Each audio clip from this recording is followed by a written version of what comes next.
Señor secretario, como usted sabe, el Partido de la Revolución Democrática respaldó la reforma educativa. Su adhesión fue por la convicción en la justeza de los principios que la animaban y las disposiciones que incorporaba a nuestro entramado institucional. Que el Estado cumpla con la obligación de implementar los principios de calidad y equidad en la educación, asegurando que los educandos adquieran las habilidades y competencias indispensables para participar en una sociedad globalizada y competitiva. Ello significó reformar los artículos 3º y 73 de nuestra Ley General, de nuestra Carta Magna, reformar la Ley General de Educación, expedir la Ley General del Servicio Profesional Docente y la Ley del Instituto Nacional para la Evaluación de la Educación, delineando un nuevo servicio profesional docente para regular el ingreso, promoción, permanencia y reconocimiento de los maestros sobre la base del desempeño y no por factores políticos o de antigüedad. El programa Escuelas al 100 para atender el problema de la infraestructura educativa.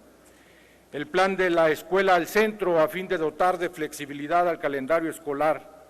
Fortalecer los consejos técnicos escolares y el impulso a escuelas de tiempo completo, así como el nuevo modelo educativo sobre la base de un planteamiento curricular con un enfoque humanista concentrado en el desarrollo de aprendizajes clave. La reforma educativa pretendió robustecer la autonomía de gestión de las escuelas, establecer escuelas de tiempo completo, implementar un programa de dotación de computadoras portátiles para alumnos de quinto y sexto año, crear un programa nacional de becas para alumnos de educación media, superior y superior, ampliar los derechos de los educandos al incorporar el combate a la discriminación y violencia contra los niños y establecer sanciones a quien nieguen o condicionen el servicio educativo a personas con problemas de aprendizaje, incorporar la transparencia y rendición de cuentas en el sistema educativo nacional, así como dotar de autonomía al Instituto Nacional para la Evaluación de la Educación. En síntesis, con la reforma educativa se inició la recuperación de la Rectoría del Estado, la centralización de la nómina, el censo del personal docente y administrativo y de la infraestructura educativa y, sobre todo, enarbolar el paradigma de educación de calidad. No obstante las bondades en el diseño de la reforma educativa, su implementación ha estado plagada de errores y espero que aún haya tiempo de enmendar el futuro y reencauzarla. Entre estos errores destacan dar a la evaluación del desempeño docente una connotación laboral y no educativa. Al ejecutar el servicio profesional docente se generó inestabilidad e incertidumbre, pues en lugar de hacerla progresivamente, instrumentando primero la evaluación del ingreso, luego la de la promoción y finalmente la del desempeño, se dio preponderancia a la evaluación del desempeño. Así, los docentes en servicio tendrían que evaluarse para demostrar un desempeño idóneo y permanecer en la carrera docente, y en el caso de los normalistas perdían su ingreso automático al servicio docente.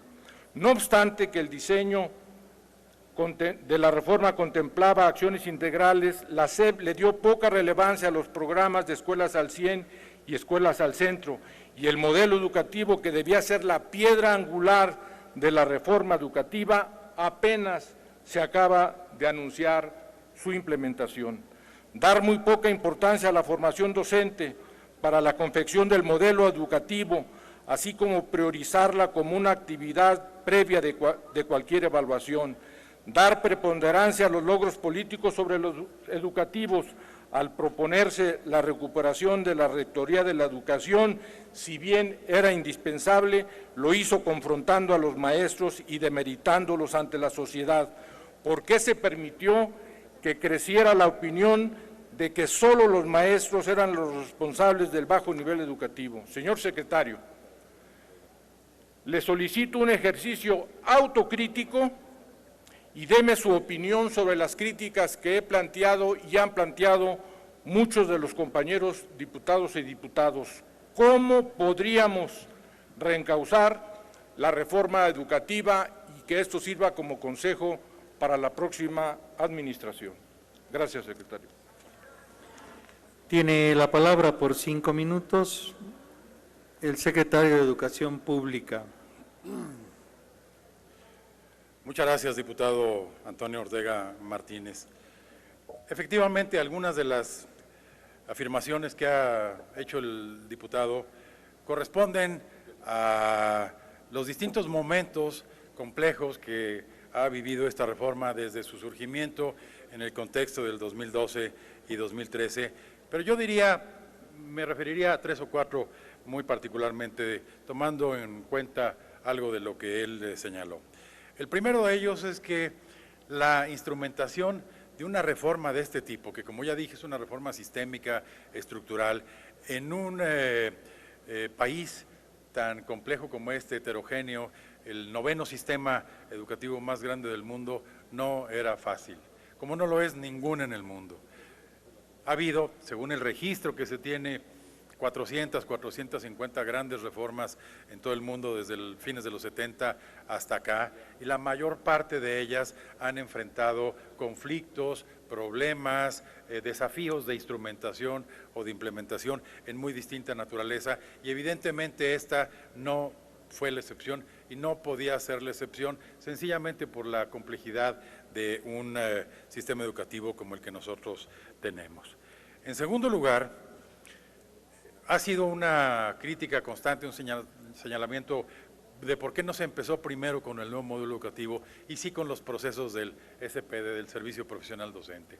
Por una razón muy sencilla, dada la arquitectura político-institucional, sindical, que permeó a lo largo de décadas el sistema educativo nacional, el primer paso era poder avanzar hacia una recuperación de la Rectoría del Estado en la institucionalidad educativa, y para eso era fundamental la construcción de un servicio profesional docente, además de los bienes y la sustancia que arroja en la práctica para los procesos de calidad educativa, como yo he querido ejemplificar en algunas de mis intervenciones. ¿Cómo mejorarlo? Yo diría que hay varias áreas de oportunidad. La primera de ellas es, en efecto, en el tema del ingreso, el poder impulsar a los estados para que efectivamente pongan a concurso todas las plazas que tienen hoy vacantes o que sobre todo a nivel del magisterio estatal son entregadas de manera atípica. Eso me parece que es un elemento central de credibilidad y de confianza. Lo mismo pasa en el caso de la promoción. En el caso de las evaluaciones del desempeño, yo creo sinceramente que el modelo que ahora tenemos, a diferencia del 2015, es bastante mejor que con el que se partió en esta reforma, pero todavía hay elementos por añadir. Mencionaba yo, por ejemplo, la evaluación en el aula, que está demostrado, de acuerdo con la literatura y la evidencia, que es un ingrediente, un componente muy importante, muy que reta positivamente al magisterio a hacer su mejor desempeño, permite identificar cómo es la práctica en el aula de un maestro, etcétera. Insisto, no se pudo hacer ahora porque no teníamos, no existen en México suficientes evaluadores pares especializados en ese tipo de evaluación. Y porque segundo, no hay la metodología correcta. ¿Qué se observa? 2 horas de una clase, 2 veces a la semana, 4 veces en un semestre, etcétera, etcétera. Son elementos metodológicos centrales para que ese componente, insisto, que sí vale la pena y que sí habría que incluir en el futuro, puedan enriquecer un proceso de esta naturaleza. En tercer lugar o en cuarto lugar, yo creo que hubo muy al principio de la reforma, en la redacción de las leyes, lo que suele llamarse procesos diseñados en condiciones de información preliminar o inicial. Por ejemplo, algunas metas pudieron haberse ido de manera más pausada para no elevar el nivel de estrés que de todas maneras un cambio en el ecosistema educativo iba a provocar en un país de esta naturaleza, de tal manera que pudiera efectivamente corregirse en esa dirección. Yo diría que estas son algunas de las áreas de oportunidad que seguramente van a ser enriquecidas en el futuro. Para réplica tiene la palabra por 2 minutos el diputado Ortega Martínez. 2 breves comentarios, secretario. Leía en la mañana a un columnista decir que hoy la Cámara se incendiaría por la relevancia del tema a tratar y por el compareciente. Como usted se da cuenta, fue una comparecencia difícil, ruda, crítica, pero responsable de parte de todos los diputados. Creo que usted está obligado a reconocer que ha sido tratado con respeto y que animó a todos los diputados que intervinieron el día de hoy un ánimo constructivo por remediar fallas y errores en los propósitos de la reforma educativa. Y el último comentario. Los estudiosos de los temas educativos han dicho que hay dos paradigmas determinantes en la vida educativa de nuestro país post-revolucionaria. La época del secretario Vasconcelos, que instrumentó las escuelas normales y la campaña de alfabetización, y Torres Bodet, que instrumentó el libro de texto gratuito y las políticas que lo acompañaron. El tercer paradigma es la calidad de la educación, acompañado de las herramientas digitales y todas las que sean necesarias. Señor secretario, ojalá el próximo secretario de Educación haya sido sensible a aprender la televisión y escuchar el debate, porque el tercer paradigma del sistema educativo, la calidad de educación está en entredicho y la próxima administración tiene un reto que cumplir. Gracias. Gracias, diputado. Bueno, la comparecencia aún no ha terminado.